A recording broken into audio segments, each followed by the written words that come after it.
तिलकवाड़ा के केवड़िया विभाग के डीवाईएसपी है संजय शर्मा, जिनकी अगुवाई में तिलकवाड़ा पुलिस थाने में बुलाई गई थी शांति समिति की बैठक। दरअसल आने वाले वक्त में ईद का पर्व मनाया जाएगा और साथ ही गणेश महोत्सव के बाद गणेश विसर्जन भी आएगा। तिलकवाड़ा तहसील में शांति व्यवस्था और कानून बरकरार रहे, ऐसी कोशिश पुलिस विभाग की ओर से की जा रही है। इन त्योहारों के दौरान कोई भी अघटित घटना ना घटे, उसका खास ख्याल रखा जा रहा है। ऐसे में डीवाईएसपी संजय शर्मा ने हिंदू और मुस्लिम समुदाय के अग्रणियों के साथ शांति समिति की बैठक बुलाई थी और इस दौरान दोनों त्योहारों को भाईचारे के साथ मनाने की अपील उनकी ओर से सभी समुदाय के अग्रणियों से की गई थी।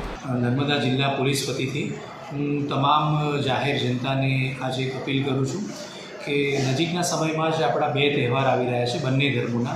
16 તારીખે ઈદે મિલાદનો તહેવાર છે અને 17 તારીખે ગણેશ સ્થાપના જે કરી છે એનું મુખ્ય વિસર્જનનો છેલ્લો દિવસ છે। એટલે બંને તહેવારો દર વર્ષની જેમ આજે પણ આસપાસના દિવસોમાં રહે છે।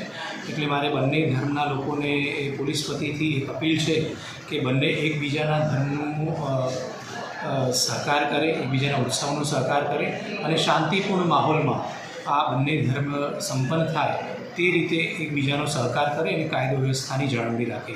તે ઉપરાંત જ્યાં જ્યાં ગણેશ સ્થાપના થયેલી છે તો એના આયોજકોને પણ મારી વિનંતી છે કે ત્યાં જ્યાં તમારી ગણેશ ભગવાનની જ્યાં મૂર્તિ છે ત્યાં તમે તમારા વોલેન્ટિયર્સ હંમેશા હાજર રાખો, બંને ટાઈમની આરતીના સમય પણ અને રાત્રિ દરમિયાન પણ।